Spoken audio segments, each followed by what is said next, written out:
વાગરા પહાજ ગામ નજીક ગમખ્વાર અકસ્માત, મોટરસાયકલ સવારને ગંભીર ઇજા, ટેન્કર ચાલક ફરાર. વાગરા તાલુકાના પહાજ ગામ નજીક ગરનાળા પાસે એક ગમખ્વાર માર્ગ અકસ્માત સર્જાયો હતો, જેમાં મોટરસાયકલ સવારને ગંભીર ઇજાઓ પહોંચી હતી. અકસ્માત સર્જીને ટેન્કરનો ચાલક પોતાનું વાહન મૂકી સ્થળ પરથી ફરાર થઈ ગયો હતો. પ્રાપ્ત માહિતી અનુસાર વાગરા તાલુકાના પહાજ ગામે રહેતા તૌસીફ કાસમ પટેલ ઉંમર 37 જેઓ પોતાની મોટરસાયકલ લઈને વિલાયત જીઆઈડીસીમાં નોકરી પર જવા માટે નીકળ્યા હતા.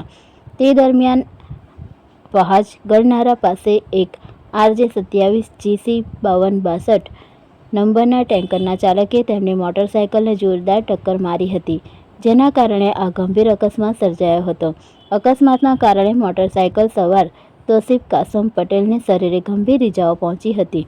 તેમને તાત્કાલિક સારવાર માટે ભરૂચની એક ખાનગી હોસ્પિટલમાં ખસેડવામાં આવ્યા હતા. અકસ્માત સર્જાયા બાદ ટેન્કરનો ચાલક પોતાનું વાહન ઘટના સ્થળ પર મૂકીને તુરંત જ ફરાર થઈ ગયો હતો. ઘટનાની જાણ થતાં વાગરા પોલીસ સ્ટેશનનો સ્ટાફ સ્થળ પર પહોંચ્યો હતો. પોલીસે આ મામલે ગુનો નોંધીને ફરાર થઈ ગયેલા ટેન્કર ચાલકને ઝડપી પાડવા અને અકસ્માત અંગે આગળની વધુ તપાસ હાથ